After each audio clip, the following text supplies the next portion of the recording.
Salve, meus amigos, eu sou Henrique Massaro, aqui falo de filmes e séries e tô aqui hoje pra gente comentar, repercutir uma notícia bem triste pro mundo do entretenimento como um todo, para quem gosta de cinema, porque o ator Val Kilmer morreu nessa terça-feira, 1º de abril, ontem, informação que foi divulgada hoje pela imprensa internacional, primeiramente pelo New York Times. A morte foi informada pela filha dele, a Mercedes Kilmer, e ele tinha 65 anos de idade, um rosto muito conhecido de Hollywood por filmes como Batman Eternamente, The Doors, Tombstone, Top Gun, Fogo Contra Fogo, enfim, um cara que viveu o estrelato, o ápice do estrelato, eu diria, nas décadas de 80 e 90.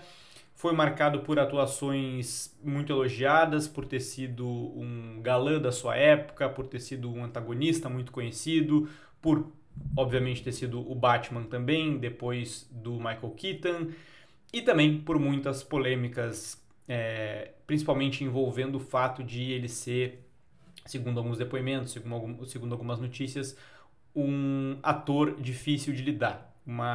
Ter uma fama de ser uma pessoa difícil de trabalhar, segundo alguns depoimentos. A gente vai falar um pouco sobre isso hoje, também falar sobre esses momentos finais do Val Kilmer e um pouco da carreira dele.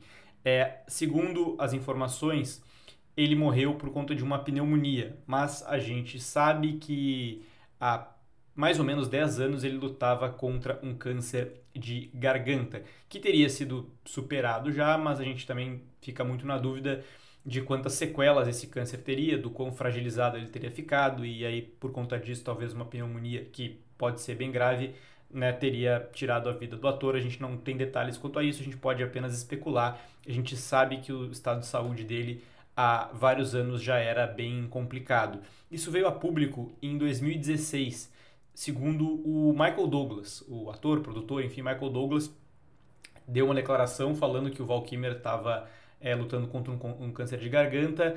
O Val Kilmer, na época, veio a público dizer que não era isso, que ele teve algum problema na garganta, mas que ele não tinha câncer e que não se tratava disso. No entanto, a situação dele ficou bem clara em 2021, quando um documentário foi lançado no Prime Video, se não me engano, chamado Val, que era falando sobre a vida dele. E ali se tinha noção de como era o estado de saúde dele. Por exemplo, ele já não falava mais. O filme teve dublagem, por exemplo, a voz dele foi dublada pelo seu filho. E a gente, ali naquele documentário, as pessoas puderam ter uma noção de um lado dele que não se conhecia e também dessa situação de saúde. E aí, logo depois, no ano seguinte, em 2022, num dos grandes filmes de maior lançamento daquele ano, que foi Top Gun Maverick, lançado décadas depois do primeiro Top Gun, em que ele era o antagonista do Tom Cruise, né? O Ice, antagonista do Maverick. Ele reaparece como um amigo de longa data do Tom Cruise. Tem uma cena específica do filme e que é a cena mais emocionante desse reencontro, em que rola ali quase que um momento do filme também homenageando o próprio Val Kilmer, né? Porque é uma cena em que o personagem dele tá doente também, com problema na voz, justamente como ele estava, e ele já não falava mais, mas o personagem fala. Eles tiveram que recriar a voz do ator de alguma forma ali para que ele conseguisse contracenar com o Tom Cruise, e é realmente a cena mais emocionante do filme. Além dos anos 80, em que o ator, né, realmente começou a ganhar notoriedade, teve papéis importantes, como esse que eu acabei de comentar em Top Gun, em 91 ele se tornou o Batman, melhor, em 95 ele se tornou o Batman, em 91 ele fez um outro papel muito marcante que foi o Jim Morrison, né, de The Doors, filme dirigido pelo Oliver Stone. A atuação dele foi muito elogiada na época, a dedicação dele enquanto ator, decorou todas as letras de músicas do Jim Morrison antes do teste dele para o filme, mergulhou totalmente no papel e realmente foi bem elogiado como um ator de método ali. Em 95, aí sim, ele vive o Batman, né, em Batman Eternamente. Ele assume o papel que vinha sendo do Michael Keaton. Ali as críticas foram mistas, não foi tão elogiado assim. Depois ele foi substituído pelo George Clooney em 97 em Batman e Robin, aí sim uma discussão à parte. Ele, em 95, depois de Batman Eternamente, a New Line teria convencido o Val Kilmer a participar de uma produção chamada A Ilha do Dr. Moreau. Esse filme ele é dirigido pelo John Frankenheimer e ele contracena com uma das maiores, se não a maior lenda da atuação do cinema, que é o Marlon Brando. Eles ali viveram um capítulo à parte de polêmicas em que eles teriam brigado muito, ficaram cada um no seu trailer, não conversavam, brigaram entre si algumas vezes e tal. E o Frankenheimer teria tomado mais o partido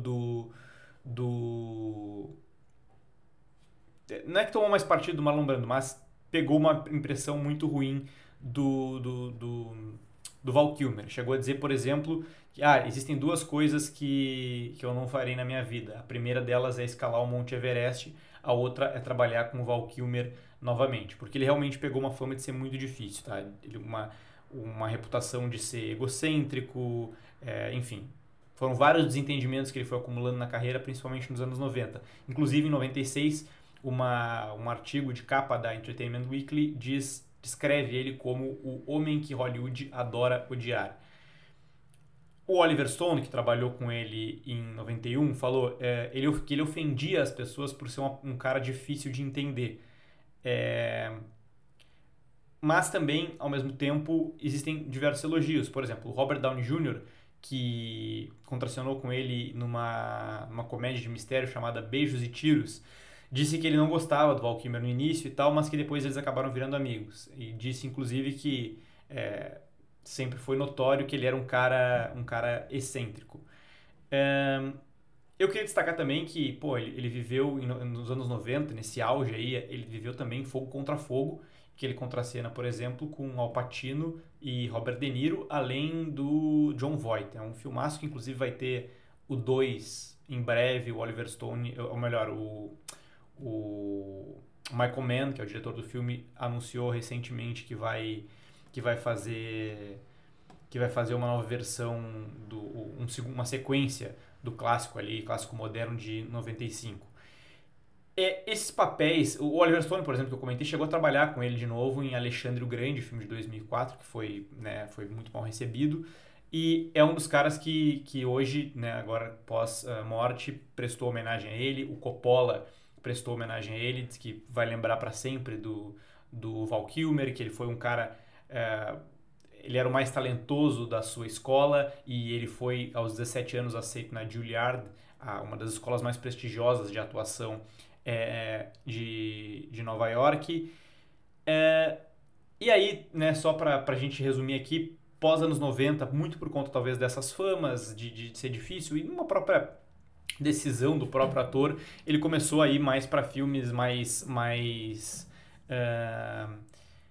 independentes, tá? Vale dizer que ele era um ator apaixonado por Mark Twain, e nos últimos anos, em que ele morou por muito tempo num rancho no Novo México, ele ajudou, ele fazia parte de projetos e tal, que ajudava a coordenar programas teatrais para estudantes que interpretavam Shakespeare e principalmente Mark Twain. Era uma grande paixão da vida dele, o autor, e ele se dedicou muitos anos a isso. Então, é um astro que acaba se despedindo cedo demais por conta de uma questão de saúde, que viveu o auge da fama, papéis muito marcantes, polêmicas em que se envolveu, como vários se envolvem.